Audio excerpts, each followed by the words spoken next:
बिस्मिल्लाहिर्रहमानिर्रहीम। आज के हमारे टॉपिक्स में है ड्रग्स, एंटीबायोटिक्स और वैक्सीन्स। तो सबसे पहले हम ड्रग्स डिस्कस करते हैं। तो ड्रग्स हमारे पास उसका मतलब है कोई भी कंपाउंड जो हमारे पास biological functions in living organism को मॉडिफाई करता है। उसमें हमारे पास फिर मेडिसिनल ड्रग्स भी आ जाते हैं और जो एडिक्टिव ड्रग्स है वो भी आ जाते हैं।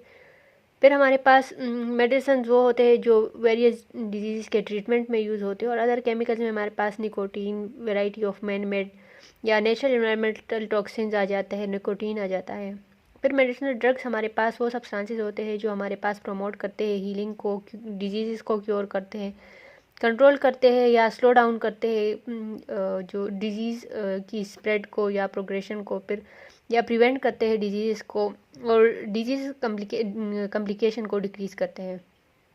फिर ड्रग्स दो तरह से हम उसकी अपटेक करते हैं, या ओरल करते हैं या इंजेक्शन के थ्रू करते हैं। ओरल ड्रग्स, जब हम ओरली ड्रग्स लेते हैं तो वो हमारे पास पहले गैस्ट्रोइंटेस्टिनल ट्रैक्ट में जाता है, उसके बाद ये गैस्ट्रोइंटेस्टिनल ट्रैक्ट से ब्लड में एब्जॉर्ब हो जाता है, फिर ब्लड के थ्रू जाता है लीवर में, जहाँ पर उसकी मेटाबॉलिज्म हो जाती है। जब मेटाबॉलिज्म हो जाती है तो उसके जो मेटाबॉलिक प्रोडक्ट्स है वो इंटर होते हैं ब्लड में अगेन, और फिर अपने टारगेट टिश्यू की तरफ जाते हैं।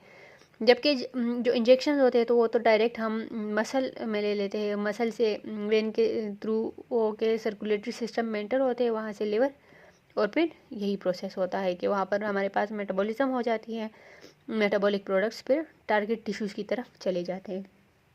फिर इसमें हमारे पास सोर्सेज है, या आप कह लें कि इसके टाइप्स।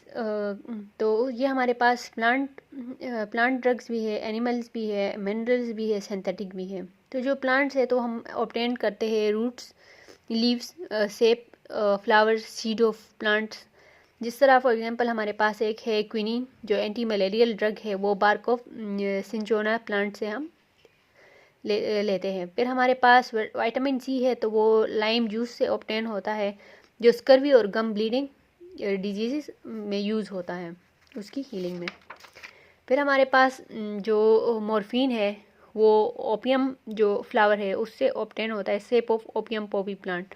फिर हमारे पास जो एनिमल से ऑब्टेन होते हैं तो उसमें फ़िश लिवर ऑयल आता है, और कुछ हार्मोन्स और एंटीटॉक्सिन्स आते हैं जो एनिमल से ऑब्टेन होते हैं। फिर मिनरल्स है तो टिंचर ऑफ आयोडीन है जो लिक्विड है, प्रिवेंट करता है स्किन इन्फेक्शन को, और ये मिनरल आयोडीन से बनता है। फिर माइक्रो ऑर्गेनिज्म और फंजाई है तो डिफरेंट ड्रग जो है तो वो ऑब्टेन होते हैं बैक्टीरिया और फंजाई से। तो उसमें हमारे पास जो स्ट्रिप्टोमाइसिन है और टेरामाइसिन है तो बैक्टीरिया से ऑब्टेन होते हैं, जबकि पेनिसिलिन है वो फंगस से ऑब्टेन होता है। और जो सिंथेसाइज होते हैं लेबोरेटरीज में तो उन्हें सिंथेटिक ड्रग्स कहते हैं, और उसमें सबसे कॉमन जो है तो वो एस्पिरिन है। फिर हमारे पास इसकी यूजेस है तो इसमें हमारे पास ये पेन किलर्स भी यूज़ होता है। अगर सर दर्द हो या कोई और डिजीज़ हो, फॉर एग्जांपल फीवर हो, उसके साथ बॉडी एक्स हो, तो वो हमारे पास पेन को जो रिलीव करता है तो वो जो हम यूज़ करते हैं तो उसमें मोस्ट कॉमन जो होता है वो एस्पिरिन होता है या ओपिएट्स होते हैं। फिर हमारे पास एंटीबायोटिक्स में भी यूज़ होता है ये जो ट्रीटमेंट ऑफ बैक्टीरियल इन्फेक्शन है। तो फर्स्ट एंटीबायोटिक जो हमारे पास डिस्कवर हुआ था वो पेनिसिलिन था, और अभी जो फंगस पेनिसिलियम से हमारे पास ऑब्टेन हुआ था, और 100 डिफरेंट एंटीबायोटिक्स अभी तक हमारे पास अवेलेबल हैं। वैक्सीन्स जो है तो हमारे पास डिफरेंट कोई भी प्रिपरेशन जो हमारे पास इम्यूनिटी को अगेंस्ट एनी स्टिमुलेटिंग जो प्रोडक्शन ऑफ एंटीबायोटिक्स है अगेंस्ट एनी डिजीज़, वो हमारे पास इम्यूनिटी को इंक्रीज़ करता है। फिर कॉमन वैक्सीन्स जो हमारे पास मौजूद है तो वो हमारे पास स्मॉल पॉक्स के हैं, पोलियो के, हेपेटाइटिस बी के हैं। फिर सेडेटिव्स है तो सेडेटिव्स हमारे पास जो ब्रेन फंक्शंस है उनको स्लो डाउन करता है। ब्रेन केमिकल्स जो कंडक्ट करता है कम्युनिकेशन बिटवीन ब्रेन सेल्स उनको ब्लॉक करता है, जिसकी वजह से स्लीप इंड्यूस हो जाती है और एंजाइटी रिड्यूस हो जाती है। इसमें हमारे पास एग्जांपल्स है फेनोबारबिटाल की और डायजेपाम की। फिर हमारे पास आ जाते हैं एडिक्टिव ड्रग्स जो हमारे पास नॉर्मल फंक्शंस को अल्टर करते हैं, और अगर कुछ इसमें हमारे पास हम परमानेंटली वो चेंज करते हैं अगर लॉन्ग टाइम के लिए यूज़ हो जाए, chemistry and neural structures of the brain, uncontrollable desire for them, फिर उनको वो यूज़ करते जाते हैं। तो उनको एडिक्शन हो जाती है। इस प्रोसेस को एडिक्शन कहते हैं। फिर हमारे पास डिफरेंट कैटेगरीज की है इसकी, सेडेटिव्स है, नारकोटिक्स है, हेल्सिनोजेंस है। जो सेडेटिव्स है तो वो हमारे पास ब्रेन फंक्शंस को स्लो डाउन करते हैं। पहले हम ये इनिशिएट करते हैं कि small health problems, for example किसी को नींद नहीं आती या एंजाइटी है तो उसको हम कंट्रोल करने के लिए, उसके साथ डील करने के लिए लेते हैं। लेकिन फिर आहिस्ता आहिस्ता वो बंदे को आदत हो जाती है, उसके बगैर फिर उससे नींद नहीं आती। फिर अगर ये हाई डोज में लिया जाए तो उससे हमारे पास अवेयरनेस डिक्रीज हो जाती है, कन्फ्यूजन होती है, डिप्रेशन जो होती है तो वो वीक हो जाती है, डिप्रेशन होती है, स्ट्रेस इंक्रीज हो जाता है, और जो सिवियर सिम्टम्स है तो वो हॉस्टिलिटी और एग्रेशन भी हो सकता है। फिर हेलुसिनोजेंस है, फिर जो हेलुसिनेशन काज करते हैं, मतलब कि जो इंटेंसिव डिस्टोर्शन है एक पर्सन की परसेप्शन ऑफ रियलिटी में, मतलब कि उसे रियलिटी में और इमेजिनेशन में फ़र्क क्लियर नहीं होता, कंफ्यूज होता है, उनको इमेजेस दिखाई देती है, साउंड सुनाई देते हैं या सेंसेशन फील होती है कि जो उनको रियल लगती है लेकिन वो रियल में होती ही नहीं है। फिर हमारे पास इसमें एग्जांपल है मैरिजुआना की, जो हमारे पास ड्राई श्रेडेड मिक्सचर है, पाउडर्ड मिक्सचर है फ्लावर का, स्टेम्स का, सीड्स का और लीव्स का, जो कैनबिस सैटिवा है हेम प्लांट उसका। फिर ये जो पीपल लेते हैं तो स्मोक भी करते हैं और ओरली भी लेते हैं, जिससे हमारे पास इफ़ेक्ट्स क्या आते हैं, एक्साइटमेंट होती है, रिलैक्सेशन होती है, रैपर होता है, परसेप्शन ऑफ स्लोइंग, मतलब उनको लगता है कि टाइम जो है वो स्लो डाउन हो गया है। और इसके साइड इफ़ेक्ट्स जो है तो हार्ट रेट इंक्रीज़ हो जाता है, ड्राई माउथ होता है, dizziness, anxiety, fair, memory loss, coordination, poor sense of balance, मतलब वो लड़खड़ा के चलते हैं। फिर थर्ड कैटेगरी है नारकोटिक्स की, जो हमारे पास ऑब्टेन होता है ओपियम, और ये हमारे पास सेंट्रल नर्वस सिस्टम पे एक्ट करता है, ब्रेन एंड स्पाइनल कॉर्ड पे, और इसके इफेक्ट्स में हमारे पास यूफोरिया और डे ड्रीमिंग है। यूफोरिया हमारे पास एक्सेसिव हैप्पीनेस है, और डे ड्रीमिंग जो है तो वो एस्केप फ्रॉम रियलिटी है। इसमें हमारे पास एग्जांपल्स है मॉर्फिन और हीरोइन की। जब मॉर्फिन और हीरोइन इफ़ेक्ट करते हैं हमारे पास रिस्पायरेटरी डिप्रेशन काज करते हैं, और उसके बाद फिर हमारे पास डेथ हो जाती है। और दूसरा एग्जांपल इसका है कोडीन, जो हमारे पास कफ सिरप में यूज़ होता है, इसका भी हमारे पास सेम ही इफ़ेक्ट होता है मॉर्फिन और हीरोइन के जैसे। फिर हमारे पास आ जाता है एंटीबायोटिक्स। एंटीबायोटिक्स हमारे पास वो केमिकल सब्सटेंसेस है जो बैक्टीरियल ग्रोथ को इनहिबिट करते हैं या बैक्टीरिया को कम्प्लीटली किल करते हैं। इसमें हमारे पास कैटेगरीज जो है, क्लासिफिकेशन में हमारे पास सल्फोनामाइड्स है, टेट्रासाइक्लिन्स है और सेफेलोस्पोरिन्स है। जो हमारे पास सल्फोनामाइड्स है तो उसमें हमारे पास सल्फोनामाइड ग्रुप प्रेजेंट होता है, जो ये हमारे पास बैक्टीरियोस्टैटिक इन एक्शन है, मतलब कि ये इनहिबिट करते हैं बैक्टीरियल ग्रोथ को।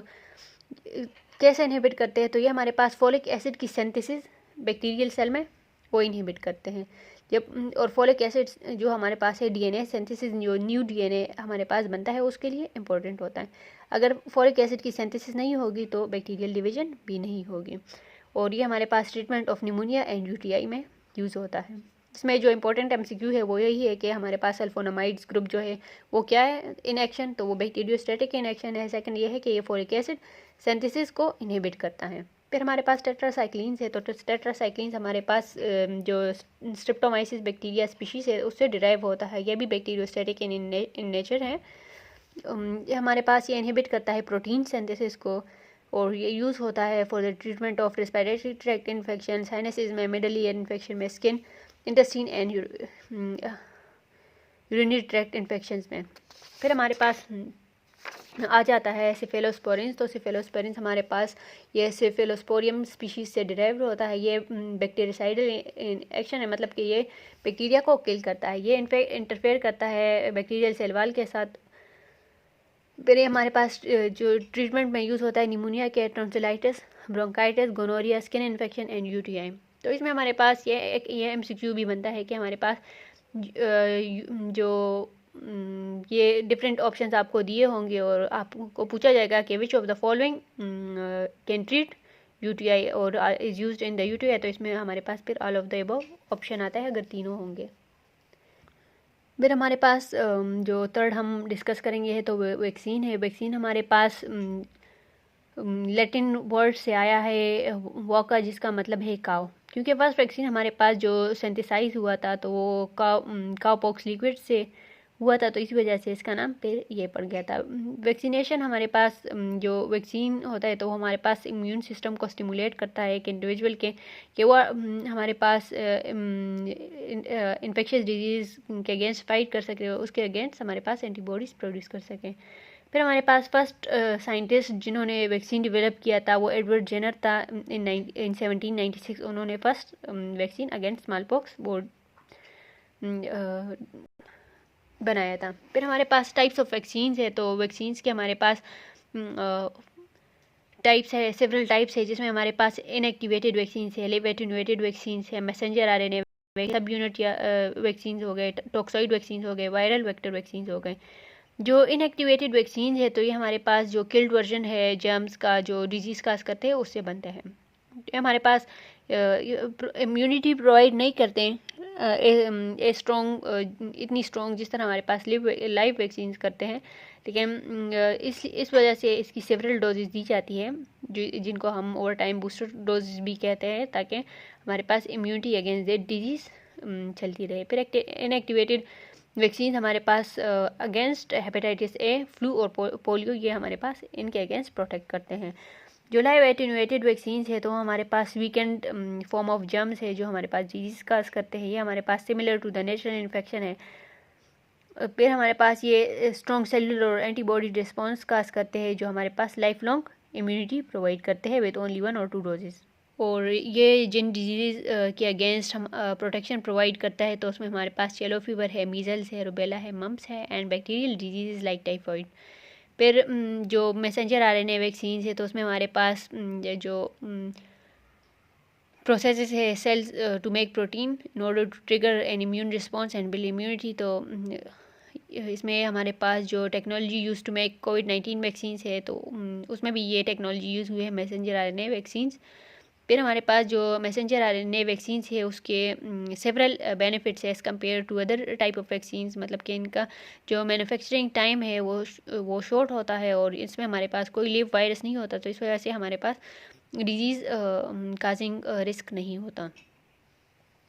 फिर हमारे पास सब यूनिट वैक्सीन है, तो instead of using entire microbe और जर्म हम कुछ यूनिट ले लेते हैं और उसी से हम वैक्सीन बनाते हैं, तो इसे हम सब यूनिट वैक्सीन कहते हैं। फॉर एग्जांपल इसमें हमारे पास ओनली द एंटीजन जो हमारे पास बेस्ट स्टिमुलेट करता है इम्यून सिस्टम को, उसी को यूज़ करते हैं। फिर ये the vaccine use epitopes the very specific part of the antigen that antibodies और T cells recognise and bind to. फिर हमारे पास subunit vaccine against hepatitis B virus हमारे पास प्रेजेंट है जो उसके surface proteins of the virus से बने हैं। फिर आ जाता है हमारे पास टॉक्सॉइड वैक्सीन, जो हमारे पास टॉक्सिन जो हार्मफुल प्रोडक्ट है मेड बाय जर्म सेल जो डिजीज़ काज करता है उसी से बनते हैं। ये हमारे पास create two parts of the germ that causes the disease instead of the germ itself, that means the immune response is targeted to the toxin instead of the whole germ cells. फिर viral vector vaccine जो होते हैं तो हमारे पास modified version of different viruses है जो as a vector to liver protection. तो उसमें हमारे पास जो वेस्कुलर स्टोमेटाइटिस वायरस है, मीजल वायरस है और एडिनो वायरस है, तो जो कॉमन कोल्ड काज करते हैं। एडिनो वायरस हमारे पास one of the viral vector है जो यूज़ होता है कोविड-19 वैक्सीन में, जो अभी जो क्लिनिकल ट्रायल्स के लिए स्टडी की गई थी। फिर हमारे पास जो वैक्सीनेशन स्केड्यूल है कॉमन डिजीज़ का, तो इसमें हमारे पास पोलियो है, तो उसमें वैक्सीन जो यूज़ होता है वो OPV है। ये टेबल इम्पोर्टेंट है, इससे हमारे पास MCQs आते हैं। ओरल पोलियो वैक्सीन ये आ सकता है कि what does OPV stand for, तो वो ओरल पोलियो वैक्सीन है। ये किस टाइप का वैक्सीन है, तो लाइव वैक्सीन है और कौन से एज ग्रुप को दिया जाता है, तो फ्रॉम बर्थ टिल 5 years। फिर हमारे पास ट्यूबरक्लोसिस है TB, तो उसका बेसिलस कैलमेटोग्यूरिन है BCG, वो भी लाइव वैक्सीन है और वो एट बर्थ ही दिया जाता है। फिर टाइफाइड है, तो उसमें हमारे पास टेब वैक्सीन है वो जो किल्ड वैक्सीन है और at the age of 2 years ये दिया जाता है। फिर हेपेटाइटिस बी, हेपेटाइटिस के वैक्सीन है, तो हेपेटाइटिस बी वैक्सीन वो सब यूनिट वैक्सीन है जो एट एनी एज दिया जाता है। फिर डिप्थीरिया है, तो डिप्थीरिया टॉक्सॉइड वैक्सीन है एज द नेम इंडिकेट, तो ये टाइप है टॉक्सॉइड वैक्सीन का और जनरली हमारे पास चाइल्डहुड में दिया जाता है। फिर टेटनस है और टेटनस टॉक्सॉइड वैक्सीन है। और वो भी दिया जाता है अगर कोई एक्सीडेंट हो जाए तब भी टीका लगता है ना, तो वो यही टेटनस का ही होता है।